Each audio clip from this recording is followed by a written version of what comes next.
मुंबईच्या महापौर पदाचं आरक्षण अजून पडायचंय, पण त्यापूर्वीच हे महापौर पद कुणाच्या गळ्यात पडणार याच्या शक्यता माध्यमांमधून वर्तवल्या जातात. मुंबईत महापौर भाजपचंच होईल हे आज तरी दिसतंय, पण निवडणुकीत ट्विस्ट वाढवलाय तो एकनाथ शिंदे आणि उद्धव ठाकरे यांनी. शिंदेंनी निवडून आलेल्या सर्व 29 नगरसेवकांना एका हॉटेलमध्ये ठेवलंय, त्यावरून मोठं राजकारण रंगलंय.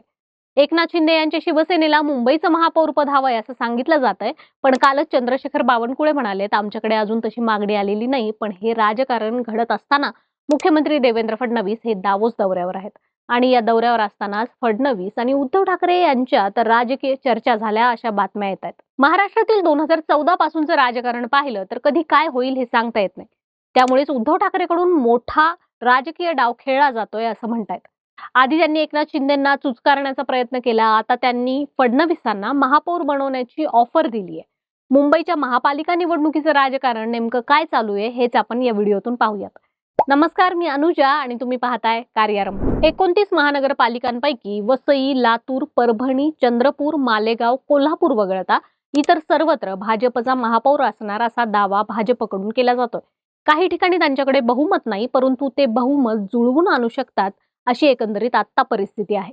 त्यामुळे राजकारणातील धुरंधर म्हणून देवेंद्र फडणवीसांना संबोधलं जात आहे.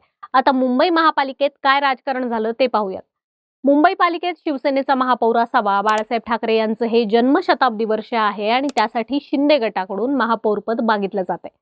29 आणि 89 हे संख्याबळ पाहता शिंदेंना महापौरपद मिळणार नाही हे दिसतंय, पण महापौर पदाची मागणी करून निदान महत्वाच्या विषय समित्यांचे सभापतीपद तरी पदरात पाडून घेणे ही शिंदे यांची खेळी असू शकते.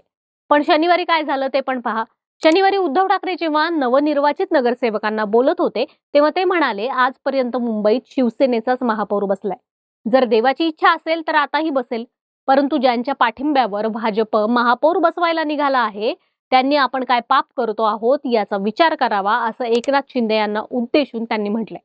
ते असंही म्हणाले, त्याचवेळी मुंबईत शिवसेनेचा महापौर झाला पाहिजे हे बाळासाहेबांचं स्वप्न होतं, याची आठवण देखील ठाकरे यांनी करून दिली आहे. त्यामुळे मुंबईतील गेम अजून संपला नसल्याचं ठाकरे यांनी अधोरेखित केलंय. त्यामुळे पुढच्या काही दिवसात ठाकरे यांच्या जे मनात आहे तेच समीकरण आकाराला येऊ शकतं का याची चर्चा सुरू झाली आहे. पडद्याआड अशा घटना घडत असल्याचे संकेत देखील मिळतात. पत्रकारांनी जेव्हा उद्धव ठाकरे यांना विचारलं की एकनाथ शिंदे यांच्याकडे गेलेले नगरसेवक पुन्हा आले तर त्यांना सामावून घ्याल का, त्यावर ठाकरे यांनी प्रतिसाद देत पण मिश्किलपणे तुमच्या संपर्कात असतील तर घेऊन या असं सांगून ट्विस्ट निर्माण केलाय. त्यानंतर लगेचच अशाही बातम्या येऊ लागल्या की एकनाथ शिंदे यांच्याकडून निवडून आलेले अनेक नगरसेवक उद्धव ठाकरे यांच्याशी युती करा म्हणून शिंदेंना सांगतायत. त्यामुळे एकनाथ शिंदेंनी निवडून आलेले आपले सर्व नगरसेवक एका हॉटेलमध्ये नेऊन ठेवलेत. आता एकनाथ शिंदे हाती लागत नसल्याचे पाहून उद्धव ठाकरे यांनी दुसऱ्या गेमची तयारी केली आहे. त्यात त्यांच्या पक्षाकडून असं ठरवलं जातंय की महापौर पदाच्या निवडीवेळी उद्धव ठाकरे यांच्या पक्षाचे 65 नगरसेवक गैरहजर राहणार. त्यामुळे असं होईल की बहुमताचा आकडा 81 होईल आणि ऑलरेडी भाजपकडे 89 संख्याबळ असल्याने ते अलगदपणे आपला महापौर निवडू शकतात.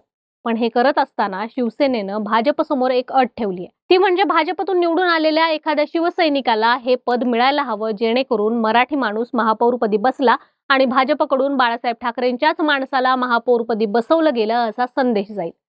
शिवाय इतके दिवस गद्दार गद्दार म्हणवलं जाणाऱ्या एकनाथ शिंदे यांनाही योग्य तो धडा शिकवता येईल असं ठाकरेंच्या मनात असू शकतं.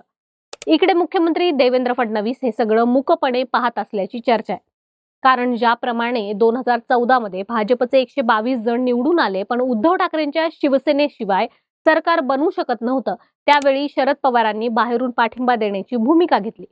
प्रसंगी गैरहजर राहून भाजप सरकार वाचवण्याचा प्रयत्न केला आणि देवेंद्र फडणवीसांनी मूकपणे काहीही न करता आपलं सरकार पुढे 5 वर्ष चालवलं.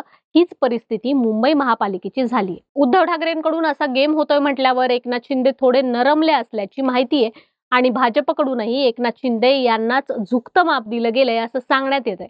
आता भाजप आणि एकनाथ शिंदे यांच्यात महापौर पदावरून निर्माण झालेला तिढा सुटलाय. दोघांनीही अडीच वर्ष महापौरपद वाटून घेण्याचा निर्णय घेतलाय, पण त्या बदल्यात एकनाथ शिंदेंच्या शिवसेनेला सर्व महत्वाचे विषय समित्यांचे सभापतीपद सोडावे लागणार आहे.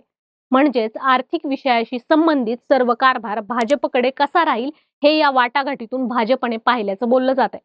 बाकी मुंबई महापालिकेच्या राजकारणाबद्दल तुम्हाला काय वाटतं ते आम्हाला कमेंट करून नक्की सांगा. व्हिडिओला लाईक करा, शेअर करा आणि कार्यारंभावर नवे असाल तर सबस्क्राईब करायला विसरू नका. कार्यरंभ डिजिटल या आमच्या फेसबुक आणि इन्स्टा पेजला देखील फॉलो करा. धन्यवाद.